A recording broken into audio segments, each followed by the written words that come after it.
지난주에 이어서 오늘도 너희가 세월을 아끼라 하는 주제로 말씀을 나누고자 합니다.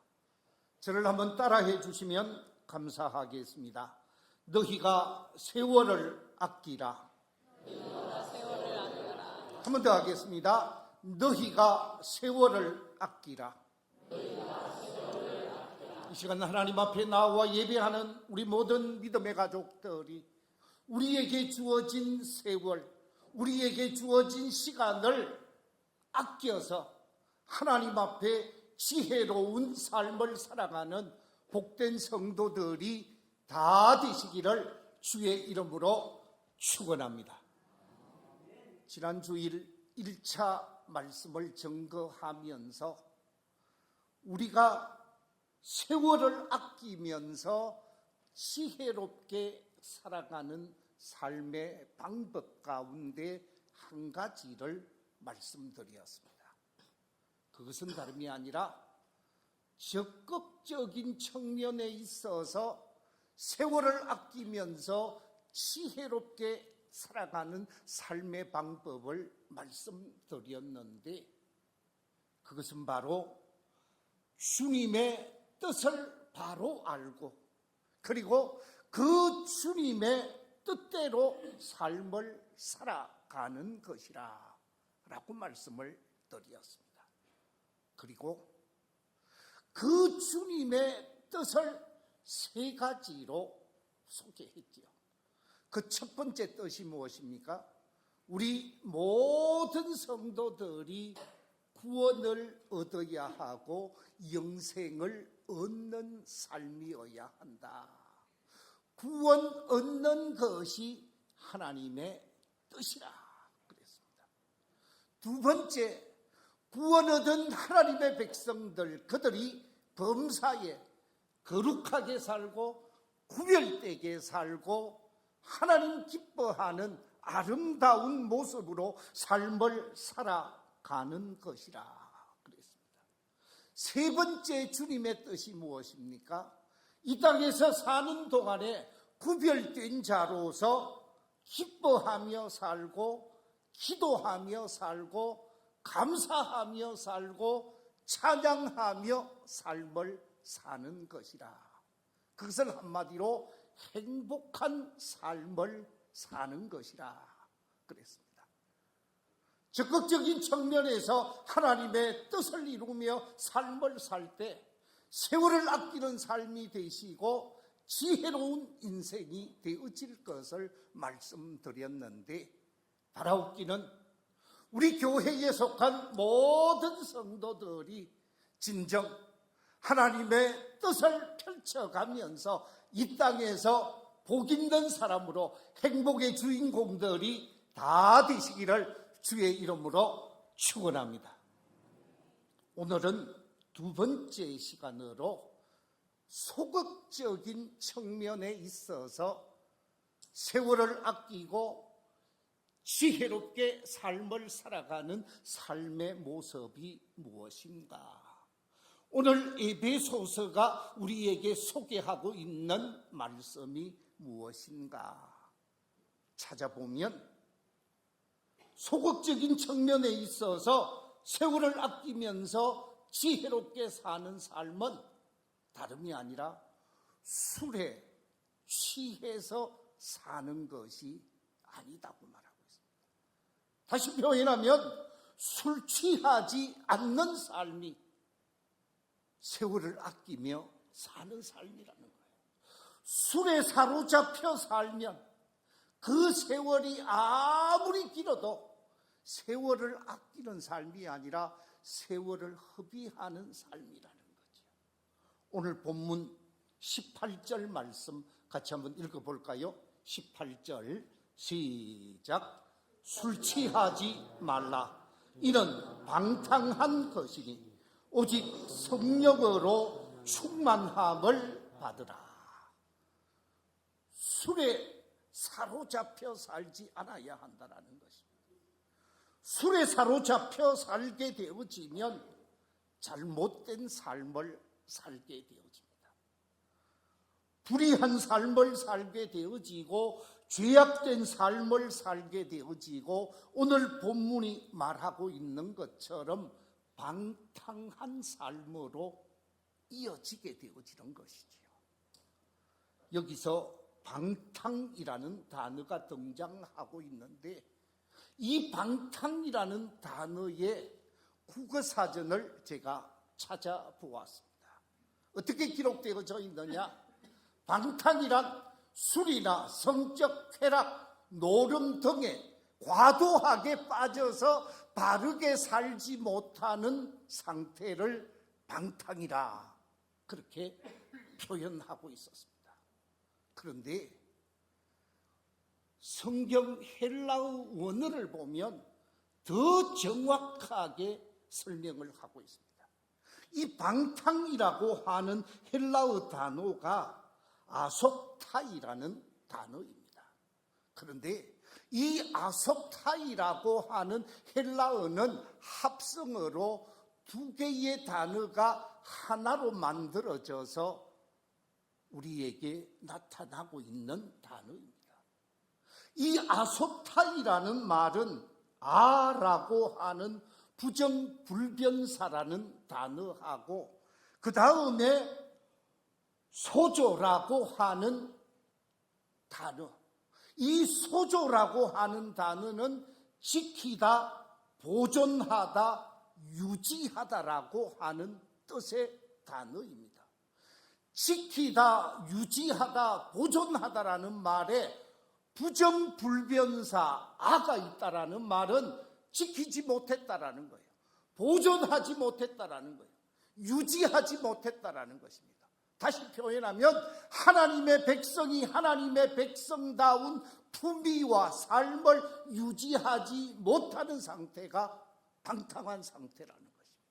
하나님의 백성이 백성다운 삶을 살지 못하고 행실이 좋지 못한 인생을 살고 인생을 허비하는 인생을 살고 세월을 낭비하는 인생을 살고 갈피를 잡을 수 없는 인생, 비상하는 인생이 아니라 추락하는 인생을 살게 되어지는 것을 방탕이라고 표현을 하고 있습니다. 그렇습니다. 방탕한 생활에 빠지게 되어질 경우 나의 행실은 말할 것도 없고 내게 주어진 시간과 세월을 허비하게 되어집니다. 내게 주어진 삶을, 내게 주어진 인생을, 내게 주어진 젊음을 낭비하게 되어지죠. 그뿐만 아니라 내게 주어진 건강, 내게 주어진 재물, 내게 주어진 달란트를 아주 잘못되게 사용하고 허비하게 되어지면서 우리의 인생이 추락하고 우리의 인생이 절망의 늪에, 불행의 늪에 빠질 수밖에 없다라는 것이지요. 특별히 예수님을 믿는 믿음의 사람들, 구별하여 성별된 그리스도인들은 술과 멀리해야 합니다. 왜냐하면 술은 방탕한 생활로 직결되어질 뿐만 아니라 부끄러운 삶을 살게 되고 죄악된 삶을 살게 되어지면서 나중에는 하나님의 영광을 어떻게 해요? 가리게 되어지기 때문입니다. 나만 부끄러워지는 것이 아니라 예수 믿고 구원받은 하나님의 백성이 하나님에게 욕을 얻어먹게 하게 되어진다라는 거예요. 하나님의 영광을 가리게 되어지기 때문에 술과 함께하는 생활은 바람직한 생활이 아니라는 거죠. 그래서 로마서 13장 11절 이하에 보면 이렇게 강조하고 있습니다. 또한 너희가 이 시기를 알거니와 자다가 깰 때가 벌써 되었으니 이는 이제 우리의 구원이 처음 믿을 때보다 가까웠습니다. 밤이 깊고 낮이 가까웠으니 그러므로 우리가 어둠의 일을 벗고 빛의 갑옷을 입자. 낮에와 같이 단정히 행하고 방탕하거나 술 취하지 말며 음란하거나 호색하지 말며 다투거나 시기하지 말고 오직 주 예수 그리스도로 옷 입고 정욕을 위하여 육신의 일을 도모하지 말라. 술에 빠져 살고 방탕하게 생활하게 되어지면 인생이 불행해진다라는 말씀입니다. 방탕한 생활을 할 뿐만 아니라 우리 인생 자체가 절망에 빠지게 되어지죠. 그래서 잠언 23장 29절 이하 35절에서는 술에 취한 사람을 이렇게 표현하고 있습니다. 우리 같이 한번 읽어보겠습니다. 시작. 재앙이 네게 있느냐, 근심이 네게 있느냐, 분쟁이 네게 있느냐, 원망이 네게 있느냐, 까닭없는 상처가 네게 있느냐, 붉은 눈이 네게 있느냐, 술에 잠긴 자에게 있고 혼합한 술을 구하러 다니는 자에게 있느니라. 포도주는 붉고 잔에서 번쩍이며 순하게 내려가나니 너는 그것을 보지도 말지어다. 그것이 마침내 뱀같이 물 것이요 독사같이 쏠 것이며 또 네 눈에는 괴이한 것이 보일 것이요 네 마음은 구부러진 말을 할 것이며 너는 바다 가운데 누운 자 같을 것이요 돛대 위에 누운 자 같을 것이며 네가 스스로 말하기를 사람이 나를 때려도 나는 아프지 아니하고 나를 상하게 하여도 내게 감각이 없도다. 내가 언제나 깰까 다시 술을 찾겠다 하리라. 술에 취하게 되어지면 이렇게 된다라는 거예요. 그래서 술에 취하지 말라고 구약성경, 신약성경, 성경 속에서 강조하고 있습니다. 잠언 23장 31절에 이렇게 말을 합니다. 너는 그것을 뭐 하지도 말라고요? 보지도 말지어다. 뭐 한 잔, 두 잔 가까이 하는 것에 관해서 이야기하는 것이 아니라 너는 그것을 보지도 말지어다. 그 다음에 또 잠언에서 23장 20절에서는 이렇게 말하고 있습니다. 술을 즐겨하는 자와 고기를 탐하는 자로 더불어 뭐 하지 말라고요? 사귀지 말라. 술을 즐기는 자와는 교제하지도 말라는 거예요. 이 지구촌에 술을 가장 많이 마시는 나라, 그게 대한민국이 아니어서 정말 다행이더라고요. 제가 순위를 확인해 보니까 제가 찾은 자료에 의하면 대한민국이 4등이더라고요. 1등이 아니어서 얼마나 감사했는지 모르겠어요. 여러분, 방탕한 생활을 하게 되어지는 것이 술로 인함임을 우리가 잘 알게 되어지는데, 그 대표적인 분을 우리가 한번 생각해 보면, 술로 인해서 인생이 추락한 분, 성경에서 한 분 찾으라고 하면 누구를 찾을 수 있겠어요? 노아를 찾을 수 있을 것 같아요. 자, 여러분, 노아는 어떤 사람이었습니까? 당대의 무슨 인이라고요? 의인이요. 그 다음에 무슨 자라고요? 완전한 자라 그랬습니다. 성경에 기록되기를 창세기 6장 9절에 보면 당대의 의인으로 완전한 사람이라고 그랬고, 하나님과 뭐 하셨던 분이라고요? 동행하셨던 분이라고 그랬습니다.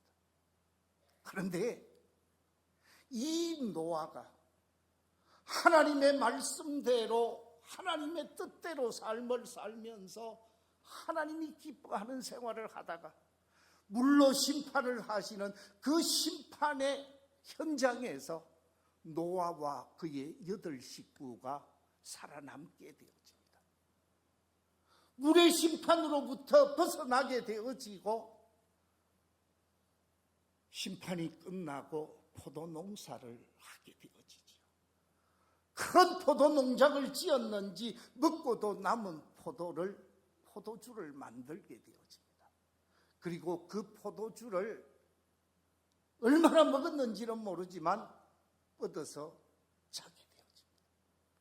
자신의 장막 안에서 벌거벗고 자는 모습을 아들 가운데 둘째 아들 함이 보게 되어집니다.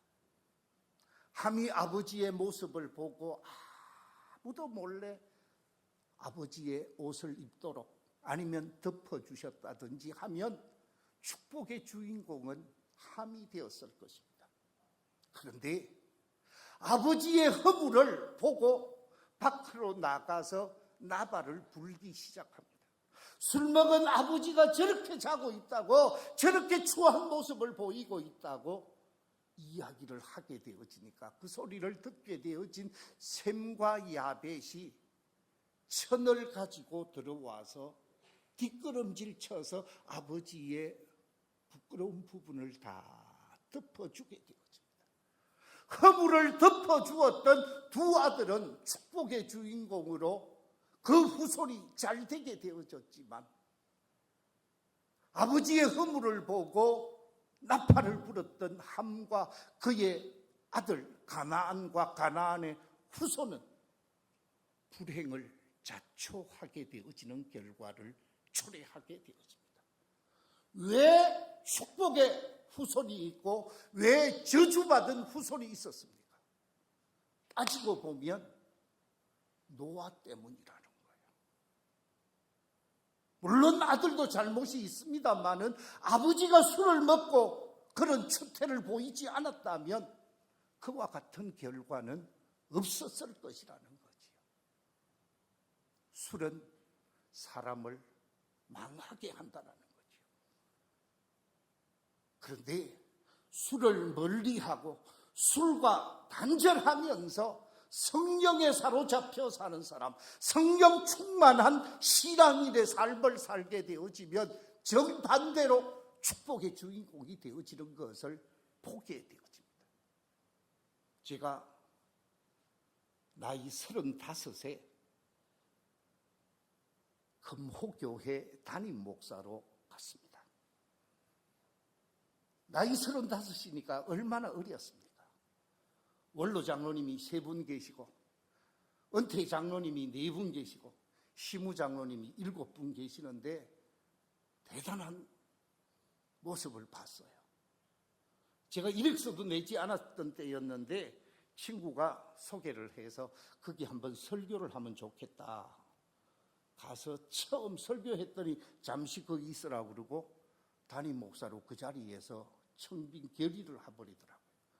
그래서 제가 처음 청빙 받고 간 교회가 금호교회라는 교회입니다. 그 교회에 갔는데 제가 간증을 듣고 참 대단하다 싶은 사람이 한 사람이 있었는데 그 사람이 누구냐? 유종구라는 사람입니다. 이 유종구라는 사람이 어떤 사람이냐? 아마 제가 알기로는 영천에는 이 업계들, 깡패들이 많은 동네인 걸로 알고 있습니다. 영천에 가서 주먹 자랑하지 말라고 그러는데 이분이 거기서 깡패 짓을 한 사람이에요. 업계 건달 짓을 한 사람이에요. 이 사람한테 걸렸다 하면 흔히 하는 말로 뼈도 못 추린다고 등발이 저 같았습니다. 그런데 저는 그래도 얼굴이 좀 험상궂지는 않잖아요. 이분의 얼굴은 얼굴 자체가 험상궂은 것이 아니라 얼굴에 뭐가 있다고요? 칼질이 있어요. 흉터가 있어요. 그러니까 얼굴 보기가 조금 무서울 정도예요. 이분이 건달짓을 하니까 청년 때부터 건달짓을 하니까 갚는 사람이 없는 거예요. 30대 중반에 가정에 그 부인이 김순희 권사라고 권사님이 되셨는데 젊었을 때 애를 23살인가 22살에 결혼을 해가지고 애를 쫄망쫄망 4인가 5인가 낳아가지고 나이 30대 중반이 됐는데 도망을 가고 싶은데, 이 인간 보면 도망을 가고 싶은데 누구 때문에 못 가요? 엄마들의 핑계이긴 하지만 나 자식 때문에 도망을 못 간다고 그러시더라고요. 집에 들어가고 기분 나쁘면 모든 걸 막 엎어버리는 거예요. 뭐 밖에 나가서도 사고 치지요, 집에 들어와서도 사고 치지요. 문제투성이었어요. 제가 보니까 그 집 자라온 환경을 보니까 그럴 수 있겠다 그런 생각을 했습니다만은, 이분이 30대 중반에 병이 들었어요. 시름시름 알아가는데 아무것도 못하는 거예요. 힘도 못 쓰고 온 몸이 누구한테 두드리 맞아서 아픈 것처럼 온몸이 아파서 괴로워 견딜 수가 없는 거예요. 그래서 이 병원 찾아가도 안 되고 저 병원 찾아가도 안 되고 한의원 가도 안 되고 아무리 다녀도 안 되는 거예요. 그러니까 주변에 사는 사람들이 그거는 병원 가서 나을 병이 아니야. 누구 찾아가라고요? 무당 찾아가라고. 구당에 낫는다고. 심지어 구까지 몇 번 했어요. 그래도 안 되더라는 거예요. 그러는 가운데 제가 섬겼던 교회에 김낙기 장로님이라는 분이 영재의원을 하고 있었습니다. 아프니까 우선의 고통을 좀 면하기 위해서 진통제라도 가서 계속 받는데, 인간 취급도 안 하던 이 장로님이 그날따라 감동이 되었는지 이보게, 자네 내가 다니는 교회 나오게. 내가 다니는 교회 나오면 자네 병은 반드시 나을 것일세. 자네가 2년 동안 나하고 약속하고 꾸준히 1년 52주 꾸준히 나와서 2년 동안 잘 나오는데 자네 병이 안 나으면 52주 계산해서 내가 매일 일당을 주겠네. 그러면서 내가 다니는 교회에 나오게 그랬다고 그러는 거예요. 이래도 안 되고 저래도 안 되는 판에 교회 나오면, 안 나오면 일당 받을 거고, 가서 교회 생활을 하면 병 나을 거니까, 이래도 이익 저래도 이익이니까 교회를 나가기로 작정을 했어요. 그런데요, 이 깡패하던 사람이 마음 한번 딱 마음을 먹고 나니까 그 생각과 의식이 완전히 결정을 하는 거예요. 그러면서 친구들이 누굽니까? 다른 깡패들하고 관계도 정리를 하고 술도 정리하고 담배도 끊고 신앙생활을 서서히 하기 시작하는데 1년 만에 세례를 받았다고 그러더라고요. 제가 그 교회 부임을 했을 때 서리 집사더라고요. 그런데 이 사람 앞에 함부로 하는 사람이 없어요. 왜 그런 줄 아세요?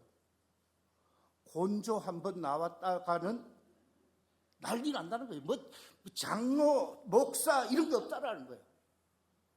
그러니까 이분이 한번 곤조를 부리면 영천시가 다 아니까 함부로 못 하는 거예요. 그런데요, 교회 나와서 집사가 되고 나서 제가 가서 안수 집사님 되게 하셨고, 그리고 난 다음에 제가 있을 때 장로님으로 임직을 했는데 2년 지나고 3년 차에 병이 싹 나았다라는 거예요. 몸이 가뿐해지고 건강을 되찾게 되어지고, 건강 찾으니까 얼마나 열심히 깡패짓 하는 것보다 더 열심히 교회 생활을 했어요. 교회 생활을 열심히 하니까 다 손가락질 하던 사람이 유종구 배냈네 그러면서 안수 집사가 되었어요. 안수 집사 되고 나서 4년 만인가요? 장로님이 되셨는데, 제가 그 장로님 때문에 지금 한 가지 안 먹는 게 있어요. 그게 뭔 줄 아세요? 영천에는 전국적으로 많이 하는 게 있는데 포도 농사입니다. 그분이 포도 농사를 하는데 술 끊고 나쁜 짓 하는 거 다 정리하고 농사 일에 전역을 하는데, 그 지역에서 포도왕을 몇 번 했어요. 포도왕을. 그러니까 다른 사람보다 이분의 포도 농장에서 생산되는 포도 생산값은 훨씬 더 비싼 거예요. 이분이 포도 농사를 해서 농사 지으면 제일 먼저 딱 700g짜리인가 600g짜리인가 모르겠어요. 딱 만들어서 목사님한테 딱 갖다 주는 거. 제일 먼저 목사님 갖다 주고 그리고 난 다음에 팔고 먹고 나누고 하더라고요. 그래서 제가 지금도 포도는 잘 안 먹습니다. 왠 줄 아세요? 하도 많이 갖다 줘가지고. 자, 그런데 이분이 술 끊고 은혜 받고 성령의 사람이 되어지니까 모든 사람들이 존경하는 장로님이 되더라고요. 세상 속에서도 손가락질을 받았던 사람인데 예수의 사람이 되고 성령의 사람이 되고 술로부터 자유함을 얻어서 믿음 생활을 하니까 지역에서도 하는 말이 있었어요. 유종구 같으면 내가 저 교회 가겠다. 유종구 같으면 내가 신앙생활을 하겠다라고 말하는 사람들이 많았던 교회가 금호교회입니다. 지금은 은퇴를 하셔서 연세가 많습니다만은 그렇게 사람이 바뀌어지더라고요. 그렇습니다. 어떤 사람은 술로 팽황하게 되었지만 어떤 사람은 술로부터 자유함을 얻어서 멋진 신앙인으로 거듭나게 되어지더라 하는 말씀입니다. 그렇습니다. 바라기는 우리 교회의 모든 성도들이 하나님이 원치 않는 것으로부터 자유함을 누리면서 세월을 아끼며 복 있는 성도의 삶을 살아가게 되시기를 주의 이름으로 축원합니다. 두 번째 소극적인 측면에 있어서 또 한 가지를 우리에게 말씀하고 있습니다. 그것이 무엇입니까? 오늘 본문 속에 보니까 그리스도를 경외함으로 피차 복종하며 사는 삶이라 라고 오늘 본문은 우리에게 말씀해 주고 있습니다. 오늘 본문 21절 말씀 같이 한번 읽어보겠습니다. 시작. 그리스도를 경외함으로 피차 복종하라. 그리스도를 경외함으로, 예수님을 경외함으로 너와 나는 서로 뭐 하라고요? 복종하며 살아야 한다. 왜? 나를 위해 예수님이 십자가에 못 박히셨습니다. 너를 위해 십자가에 못 박히셨습니다. 너와 나를 구원하기 위해 예수님은 십자가에 죽으시고 고통당하시고 저주받으시면서 우리를 구원해 주셨습니다. 나는 예수님으로 인해 구원받은 사람이고 너도 예수님으로 인해 구원받은 사람이에요. 나와 너는 예수님의 피값으로 구원받은 사람이니까 서로 뭐 하라고요? 복종하고 섬기며 살아라 하는 말씀입니다. 이 복종이라고 하는 단어의 의미가 무엇입니까? 복종이라는 말은 서로 받들어 섬기며 살라는 뜻이고 서로 종노릇하며 사는 삶을 의미하고 서로 존중하며 귀하게 여기며 살라는 뜻이라는 거예요. 그래서 아내는 남편을, 남편은 아내를 서로 종노릇하며 살아야 하는 관계라는 거죠. 교회 속에서 목사와 장로와 안수집사와 권사와 모든 직분은 종노릇하는 직분입니다. 그 말은 서로 섬기고 서로 받들고 서로 높여주며 사는 삶이라는 것이지. 우리 교회가 온 성도들이 서로 종노릇하면서 섬기고 존중하고 받들고 함께 할 때 교회 공동체는 행복 공동체가 되어질 수밖에 없는 것이지. 그래서 가정을 서로 섬기고 받들어 살고 교회 속에서 서로 받들고 섬기고 존중하며 살고 집에서든 교회에서든 세상 속에서든 이 피차 복종하며 삶을 살아갈 때 복 있는 교회가 되어지고 가정이 되어지고 삶이 되어진다라는 거죠. 제가 잊어버릴 수 없는 장로님 한 분이 있는데 그분은 서삼석 장로님이라는 분입니다. 이 서삼석 장로님은 젊은 시절 꽤 잘 나가던 분이었습니다.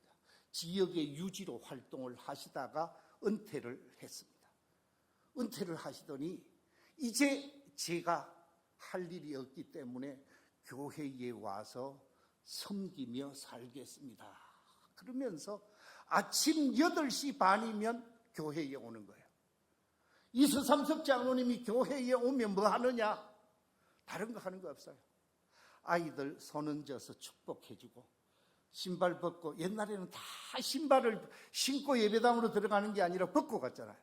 그러니까 그 아이들 신발 정리하는 신발 담당 장로님이 되신 거예요. 그래도 어느 날 예배 마치고 나오게 되면 신발을 잃어버려가지고 안 믿는 집에서 나온 아이들이 신발이 없어서 난리를 치면 그 집 엄마가 와가지고 뭐라고 그래요? 예배당 안에 신발 도둑이 있다고. 그러면 이 장로님이 자기가 신발을 사주는 거예요. 그러면서 장로님이 아이들 신발 정리하면서 섬기는 모습을 제가 지금도 잊어버릴 수가 없어요. 자, 교회 속에서 서로 종로를 타고 서로 섬기며 사는 공동체가 의미 있게 살고 가치 있게 살고 세월을 아끼며 하나님이 기뻐하는 삶을 사는 것이라는 말씀입니다. 우리가 믿음 생활을 하면서 하나님이 원하는 세월을 아끼며 지혜롭게 삶을 사는 삶이 가치 있는 삶이라고 말하고 있습니다. 가을 낙엽이 떨어지듯 우리도 멀잖아 떨어지게 되어집니다. 주님은 우리에게 이렇게 말씀하고 있습니다. 골로새서 3장 23절입니다. 이렇게 말씀합니다. 무슨 일을 하든지 마음을 다하며 죽게 하듯 하고, 누구에게 하듯 하지 말라고요?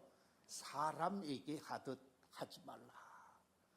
우리가 서로 받들어 섬기는데 주님을 섬기는 마음으로 교회 속에서 사명자들로서 자기 역할을 잘 감당하며 삶을 사는 것. 왜? 주님이 그를 위해 십자가에 죽었기 때문에, 주님이 그를 누구보다도 사랑하기 때문에 주님을 섬기는 마음으로 형제를 섬기고 성도를 섬기고 이웃을 섬기며 삶을 살아야 한다는 것입니다. 말씀을 맺겠습니다.